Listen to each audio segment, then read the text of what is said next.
month talk about New Zealand Terriers, and every year I hope you enjoy one segment every.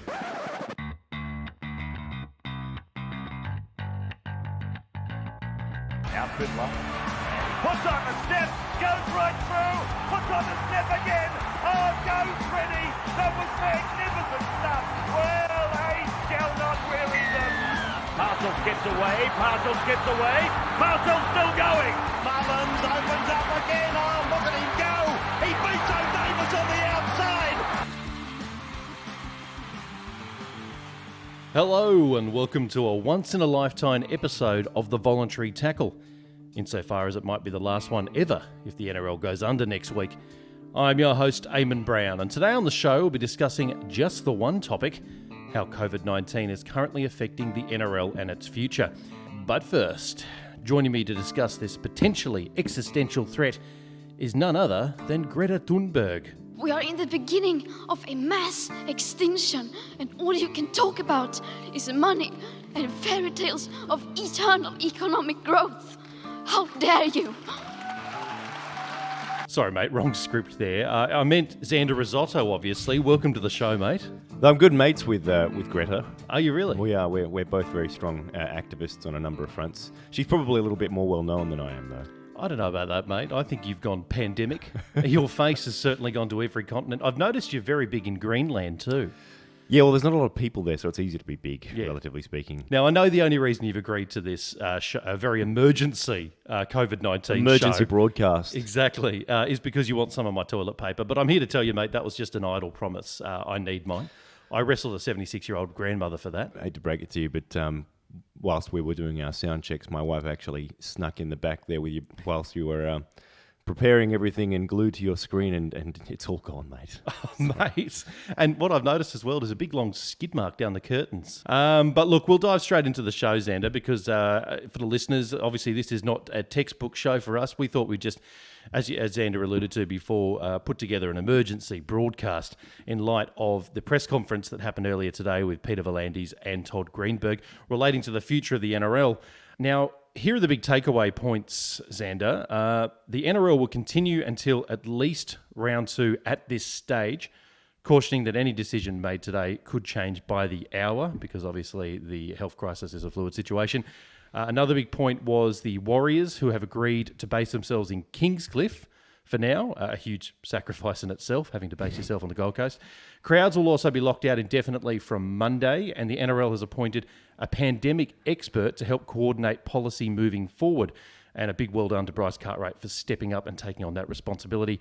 And probably most notably, Peter V'landys said that the issues constituted, here he goes, Xander, wait for it, a catastrophic threat to the survival of the game. Now let's start with that last point first, Xander. Is the game's very survival in doubt here, as Peter V'landys is sort of suggesting? I don't have access to the books like him and Greenberg do. How dare you, mate? So it's hard. Like, I was surprised at the apocalyptic nature of the language, to be honest. I think he used emergency, catastrophic a few times. It seemed somewhat calculated, but I think there would be certain clubs that would be in trouble. So do you think this could actually lead to the cessation of certain clubs? Yeah, Is it that dire? I think South Sydney could be in trouble. I just hope so. No, but I mean, seriously, there are certain clubs that are well run and have a strong financial grounding.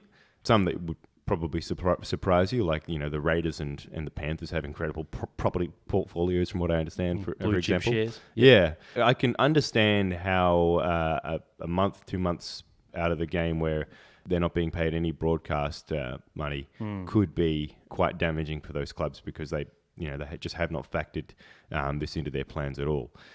But catastrophic, I mean, if the game survived the Super League war, I don't see.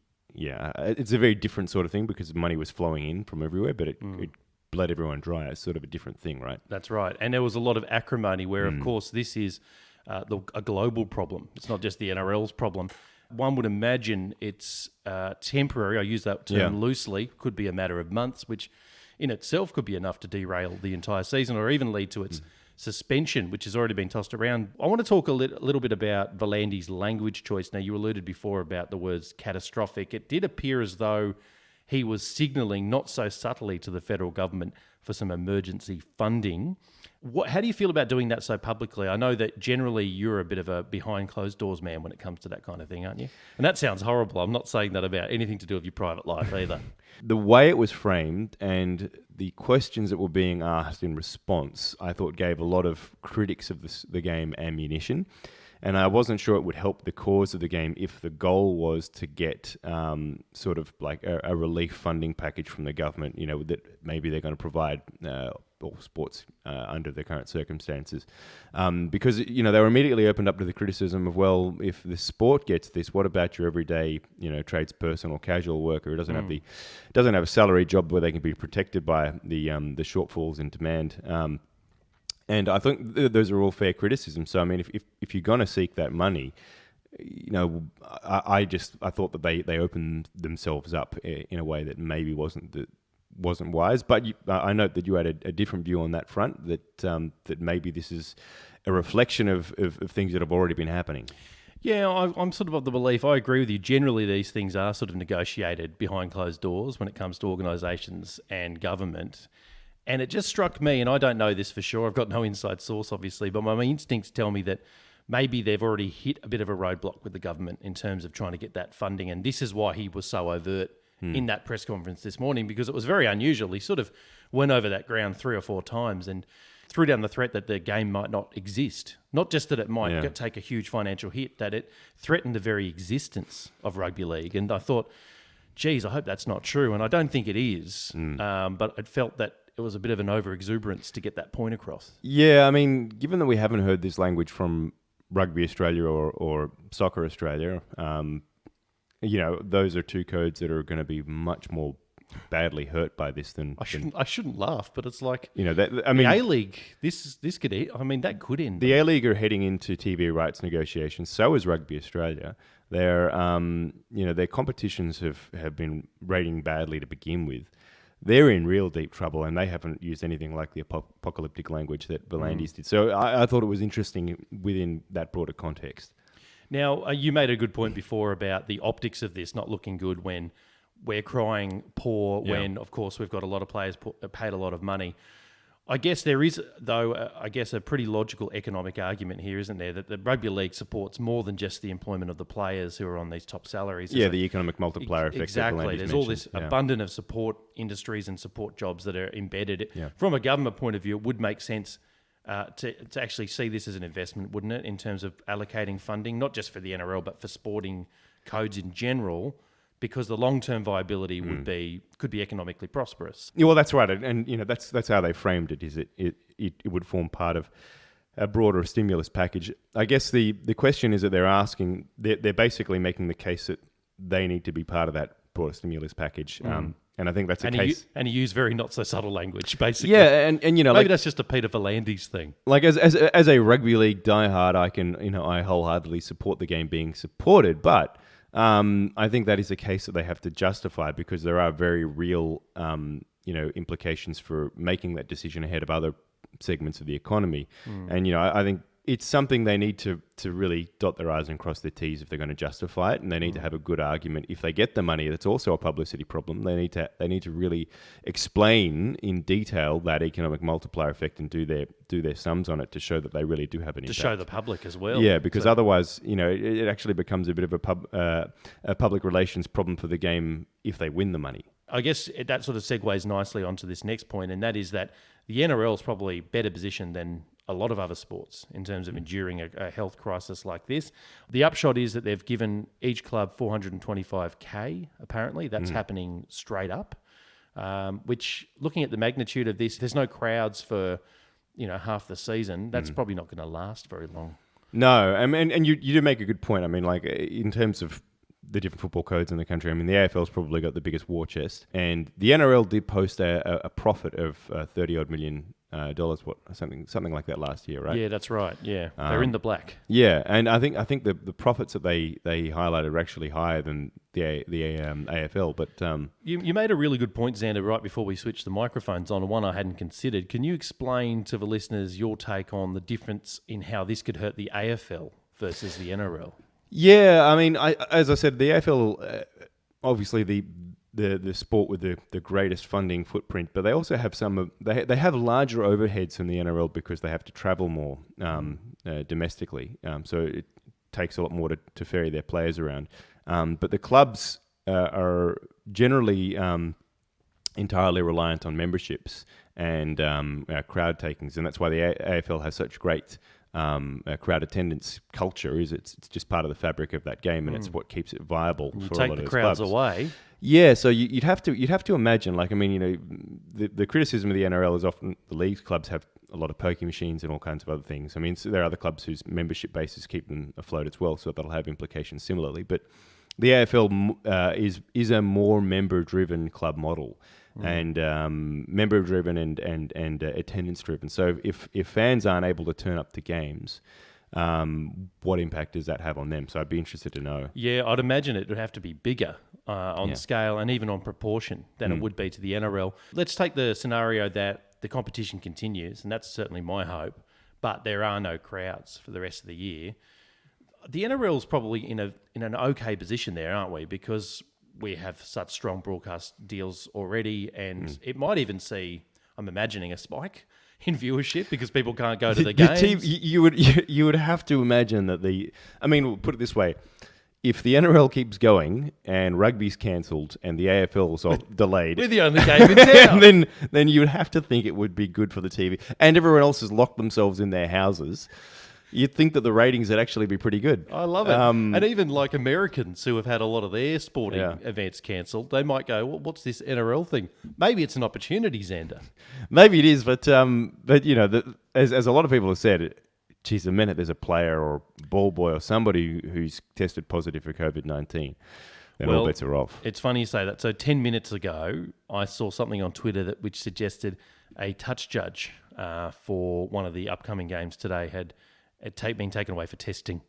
So this is not something that's going to go away. We're going to see more and more of that. This is a disease that spreads really easily, so that's a huge challenge. I think I've seen we've just gone to 250 cases nationally. Yep. I think, you know, like 3 weeks ago we had like a handful in Sydney, and that's it. Yep. Yeah, I can't imagine it being an if. I think it is a when. And of course, you know, the headache that the NRL has is if one player tests positive, it's all players that player is contacted with. Yeah, you have that then have to go into at least a 14-day quarantine. And that effectively ends the competition, doesn't it? Yeah, it does. There's no two ways about that. So I think maybe it's one of those things that they're just going to push on while they can. Until they face that situation, which seems inevitable. And then they maybe pause the competition, or at worst case scenario, they scrap it. Yeah, it's scary to even say those words, isn't it? I'd never thought in my wildest dreams I'd be ever saying they're going to scrap the NRL this year. Yeah, I know. It's well, I mean, it's incredible, isn't it? Because it's happened everywhere around the world. I've seen the English Premier League's been scrapped even. Yep. I know. The NBA, the NHL, the Masters, the Grand Prix. Yeah, the Grand Prix in Melbourne. Geez, they did that right at the last minute. Yeah, that was they did not want to scrap that. That's for sure. Yeah, I thought that was poorly handled, actually. I thought they needed to make a call on that. And there's been a few of those where it's been... But I think what's happened is in the last week in particular, there's been a cascade of responses, and it's just gotten more and more intense. Well, look, let's go to solutions. I'm a solutions-based man, as you know, and so is Wayne Bennett, by the sounds of it. So he's come out during the week and said, look, this shouldn't be a plan B. His plan A is to take every team to the one spot in a warmer climate. So he's suggesting somewhere like Townsville, Cairns, Darwin, and have all of the teams effectively quarantined from everywhere and just be playing out of the one ground over the whole weekend indefinitely. I actually think the old man's got a point there. You know, as far as solutions go, and I did read this, I thought, you know, it kind of makes a bit of sense. If you go somewhere where there's no reported cases, you test all the players and all the staff before they get on a plane to go. Maybe you take chartered planes even, so you minimize the risk of infection further. then yeah, to a certain extent, you can actually manage that risk in a way that's probably not possible if you have everyone flying around constantly. And we do know that this virus doesn't seem to thrive in warmer climates, seems to like cooler climates. So you take the teams to places where it's not as densely populated as well, because proximity is a problem. And the other part is obviously there's no crowds, so it doesn't really need to be a whiz-bang stadium. It just needs to be a football field where you can get cameras into it. So they do have that new stadium in Townsville. That's true. If they went there, although they're talking maybe even backwater, maybe more remote than a place like Townsville, to just mitigate even further. Yeah, right. What about the implications for players here? Now, we've already had the Warriors, who did, I think, a really commendable decision to stay in Australia. They could have easily have said, look, this is bad for us, we're not going to do it, and that would have probably ended the comp right there. They've said, all right, we'll stay in Australia, and they've been based out of Kingscliff on the Gold Coast.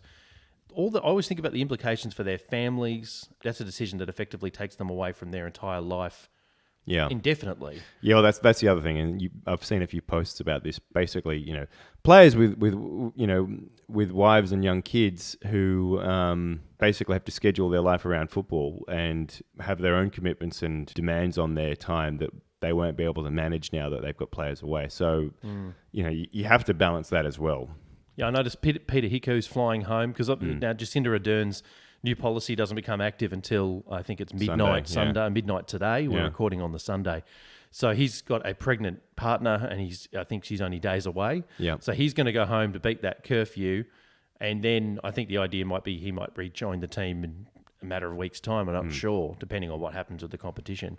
But all this is a weird thing, isn't it? Because we're taking this as literally a day-by-day proposition at this stage. We don't really know what's going to happen in a couple of weeks' time. Yeah, well, that's just it. I mean, like the number of events globally that have been cancelled is insane, and it has been one of those things where the announcement of the World Health Organization that this was a global pandemic through the middle of the week seemed to just ramp up the intensity everywhere. Yeah, and it doesn't seem to be letting off yet. You're right. It's ratcheted up the anxiety.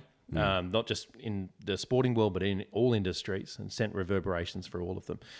So it is interesting from just a competition standpoint to see how management will handle it. I know you're not a huge fan of Peter V'landys, for example, but I got to say, on balance, I didn't mind that press conference. I thought it was a measured performance, for want of a better term to call it, in the sense that he didn't say we're bolting down this avenue. He did say, look, this is an evolving situation and here are our cards on the table. Yeah. Maybe that's what I want from my leaders, to be honest. I know there's meant to be friction between Greenberg and V'landys, and I know you didn't like the way that V'landys in particular pronounced the word rugby league. What did he use again? Oh, it's painful, wasn't it? He just kept calling it rugby league. So aside from the fact he can't pronounce the sport's name, I didn't think he did too badly. He doesn't know how to pronounce the sport's name. He called it rugby league, and he also said rugby league has been around for hundreds of years in this country. And I'm like, the country hasn't been settled by barely European. Been around for a couple of hundred. It's we had the bicentenary in the 80s. What is it? Hundreds of years is a bit of a stretch. We'll put it that way. Baby's bad at maths, which is probably a bad sign. It's got a solid history, but not hundreds of years. That's all right. So he's made some factual errors. We can acknowledge that. I know. And he has used some strong language. How do you think that Todd Greenberg has been for all of this? I mean, it was interesting. I was saying it to you earlier, but the contrast between him and V'landys in that press conference, I thought his language was much more precise and careful. I was actually quite impressed with him during the press conference. I thought you're right. I think you could kind of see what V'landys was trying to do. He was trying to anchor the perception of where the code is at when it comes to the first round of negotiations with the government. I'm assuming. Yeah, that's right. I think he had a very deliberate intent. Yeah, like in a very negative sense, saying this is a real crisis. You guys need to stump up and support us. Yeah, and that kind of makes sense, right? Because in this climate where everyone is going to be crying out for funding, the NRL needs to stand tall and ask for as much as it can possibly get. I honestly think that's all V'landys is doing. He's trying to make sure that the game gets its fair share, if not more, than other sports. It's going to be a scramble for cash, basically, for survival.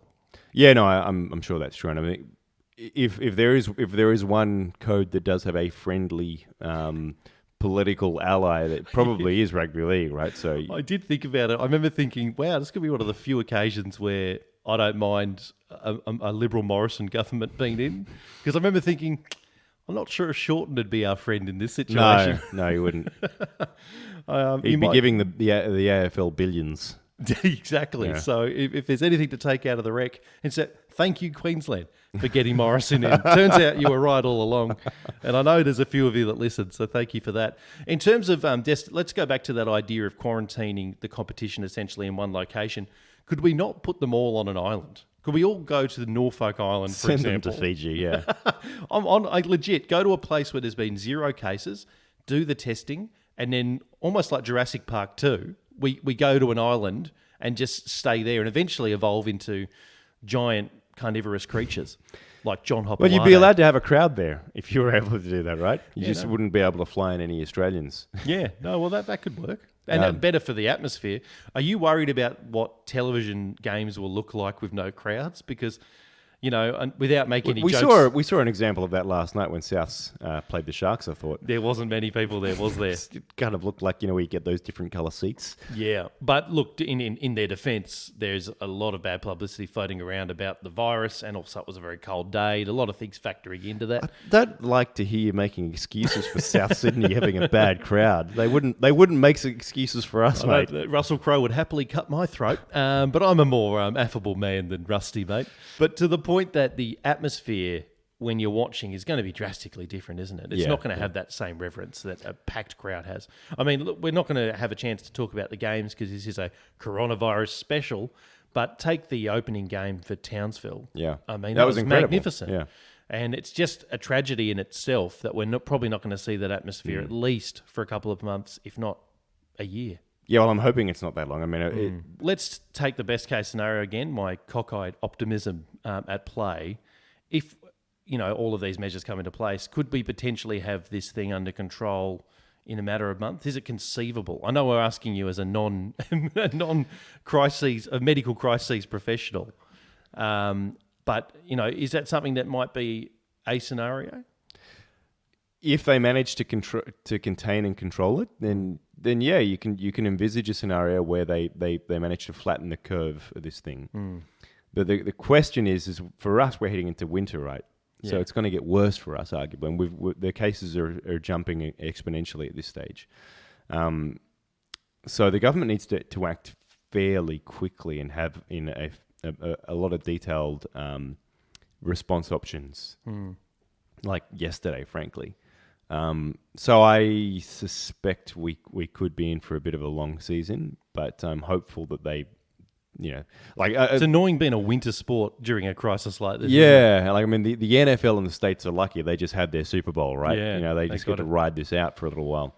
Got out just in time. Yeah, they did. But I worry a little bit about us because in Australia, it does seem as if the responses could have been a little bit quicker and more decisive. The fact that we're waiting till Monday is kind of funny. Let's talk about that because that was on my agenda, on my mental one anyway. But we're recording on a Sunday, 2 games to be played. It's going to continue to have crowds. Look, I know that this is in line with the Morrison government decision, but that in itself was odd, I thought. That there's a ban on mass gatherings of over 500 people that didn't come into effect immediately. They left a few days grace, which it seems like counterintuitive to me. How do you? What are your thoughts on the NRL allowing crowds to go in and finish off this round? Well, you can kind of see it from the government standpoint. They don't want to just stuff businesses completely and ban things straight away. So you give. I think a lot of businesses will be stuffed regardless. They will be, right? But you can see from a government policy standpoint, you can see that you need to provide business with warnings and an ability to respond to these things to whatever degree possible. And you can kind of see this. They announce it on a Friday. Give people the weekend to work things out. A lot of public stuff happens on the weekend. Then it's that next week you can kind of work through it. And to be, I guess, blunt is that they probably would have made the calculus that, the number of cases is not that high yet. It's probably still manageable. So should the NRL have gone out on its own and actually been more proactive than the government ban? I personally probably would have. Yeah. I just think if we're going down this track using words like catastrophic, and then having a full game at Brookie. I don't know. Yeah. They don't meld People very cohesively to me. For a I think you're right, particularly for a suburban ground where people are Like jam-packed. yeah. I know what you mean, because the proximity is a part of this, isn't it? So, Yeah, I mean, mind you, it's in a funny sort of way. It's pissing down this weekend, so people are probably not going to be that close to each other. I'll tell you what, I'm glad this is a coronavirus special, because that means we don't have to do the post-mortem on the Roosters' performance last night. But look, I'll just say this. Panthers played bloody well. I'm not too worried about it. I thought we were a bit scratchy, but geez, the Panthers were hitting hard and they're in pretty good form. But we won't digress into that, because we'll save that for the next show. If there is one, hopefully we're still around and there's stuff to talk. Well, there's always stuff to talk about, because even if the NRL got suspended, Xander, we could all guarantee that someone on the Gold Coast would do something wrong with his penis, and then we'd all have something to talk about again. And I think you do forget that we've been most active in the off season. Of course, we're off-season specialists, So this is our bread and butter. We'd find something to talk about regardless. Now, mate, we are a very in-tune show with social media, and so we're just taking some of these thought bubbles on the fly. And this one comes from Dan Ganane, who's tweeted some ideas, apparently from the Melbourne Storm. Now, they're obviously a team that likes to be ahead of the game. We know, especially when it comes to the salary cap. So they're looking at solutions that, if there is indeed need to suspend it in the short term, what we can do. The first idea is to postpone the competition for the next 4 rounds and finish in the last weekend of October, as opposed to the first. The other option is to delay the season by 8 weeks and finish in the 3rd week of November. So even going a little bit more extreme. And of course, things we need to think about are our giant fixtures during the season. So outside of the NRL, what to do with State of Origin. They're proposing potentially playing State of Origin at the end of the season and even scrapping the Kangaroos tour. A lot of ideas there. What are your initial thoughts to those? Yeah, I think the idea of maybe pushing it out to sort of end of October or November makes a bit of sense. You give the competition a bit of time to recover. It does push it into summer a bit and into the cricket season. But I think, to be honest, we'll kind of end up missing the game at that point anyway. Yeah. The idea of putting Origin at the end of the season, I actually kind of like. It'd be interesting to see how that would fare. To be honest, wouldn't it be something cool to take out of the rec? Because we've both been critics of how Origin's scheduled at the moment anyway, and it sort of bastardizes the game during the season with games hosted with all their players out. Maybe end of the season could work as an indefinite thing. So if there's anything to trial, if there's any reason to push something, maybe this is it. This is fate. Yeah, that's right. I mean, it would be fascinating to see how it fared post-season. That it put it solidly into November. And this is something we do need to think about, right? Because the NRL is one thing, but State of Origin, how much revenue and eyeballs that rakes in. I mean, collectively, it's 3 grand finals worth of viewers. Exactly, and for that to be just scrapped almost seems untenable. So the idea of postponing that and maybe proportionally postponing elements of the season as well, shortening the season comes to mind. Yeah. I mean, I've always thought it goes a little bit too long anyway. I actually agree. I've without going into the effect it would have on gate takings, I've liked the idea of having a 1 round per team tournament where it's like 16 rounds or 15 rounds just for the NRL, and then you have a much bigger scope to have a stronger rep season, internationals, and all the rest of it. I think you have to consider shortening the season, and then you just have people take a haircut proportionally, something like that. We did talk earlier that there is a clause, apparently the NRL talking about this act of God clause. I'm glad you raised that, mate, this act of God clause, because everyone's going to have to take a financial hit. Should the players, in your view, be part of the group of people who take a hit? I'm of the opinion that everyone needs to sort of share their load a little bit. And I know that this is, from what I'm reading, a part of the collective bargaining agreement. So it's in all the players' contracts that in these act of God moments, they will have to take some kind of hit. I think everyone's going to take a hit. And I don't even think, I don't want to speak for players, but I don't imagine they'd have a big problem with that, depending on how big the hit is. I think it'd probably be down to the players. Some of them will have their houses in order, Yeah. and they'll be willing to cop it. But there'll be others who'd be stressed. I mean, a little bit like James Maloney's not here anymore, so they should be okay. But you know what I mean, right? Like, I mean, it's the same way that you've seen fans respond differently on Twitter about their membership payments. That's right. I sort of quite publicly said I'm considering my membership payment a donation to the Roosters at this point. And that's a great attitude, right? If you love the game of rugby league, and provided you're not in some kind of financially dire situation, then I don't think you're going to have a major problem in helping to chalk up your club, are you? Yeah, that's right. But that is a choice that I have the luxury of being able to make because I have a secure financial position personally at the moment. Yeah, that's right. As things standard. So I have the freedom to make that decision. But for other fans who maybe they might not be in that they're position. not salaried work, they're tradespeople who rely on demand and other things that are going to be affected by this, they don't have that luxury. So the decision's going to be different for them. And likewise for players, you know, the highly paid players who are on high salaries, you know, this 10% salary cut's not going to burn them too much. But for the guy who's on, you know, maybe 80K starting out. Yeah, the Nat Butchers of the world. Yeah. Won't someone think of the Nat Butchers? They never do. Those guys will, you know, they'll have a harder time taking them. So maybe it almost has to be scaled to a certain sense. It can't be a flat rate. What about the Kangaroos tour being scrapped? Would that be devastating for you if that was the case? Because obviously there's going to have to be elements of this schedule squeezed out. I would be extremely loath to see the Kangaroo tour scrapped. If anything, I'd like to just see it shifted to the beginning of next year or something. I don't know. Okay, yeah. Maybe you could have the Kangaroos tour prior to the World Club Challenge, for example, and the lead up to the Super League season. I don't know. But I would hate to see it go because it's, you know, like we haven't had a Kangaroos tour of England for a long time, and it's a big deal over there. Yeah. So in terms of international rugby league and its viability, this is probably of a bigger magnitude than a lot of NRL fans would know. Yeah, exactly. You know, I mean, the Kangaroos are a very strong brand in you know the north of England. They haven't beaten them the English haven't beaten the Kangaroos for 50 years, like in a series. I love it. Like since 1970. Something, I can't remember it, but you know, it's been a very long time since they've won any series against Australia.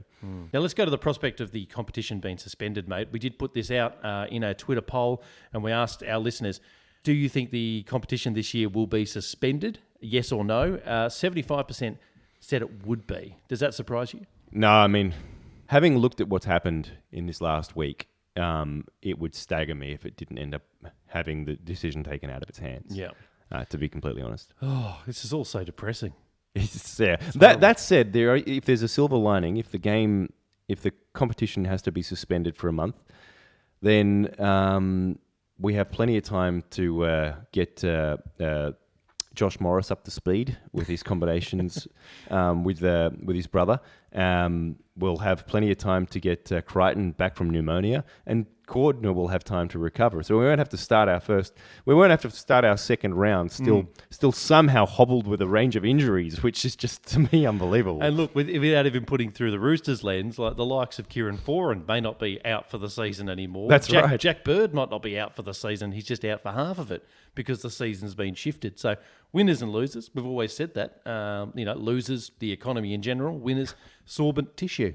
Now, look, we'll probably wrap our conversation there. Look, this wasn't intended to be a full episode, but I feel as though we've talked about a lot of gloom and doom, and I want to lead listeners to something bright to talk about. You've given me a reason, Xander, because right before we started recording, you let me know that Ray Hadley's been rested from rugby league commentary. Is that right? He hasn't been rested. He's had his contract cancelled. I said rested deliberately because I wanted you to step on the throat, and you took the cue well. See you next time. And that's the way I like it. So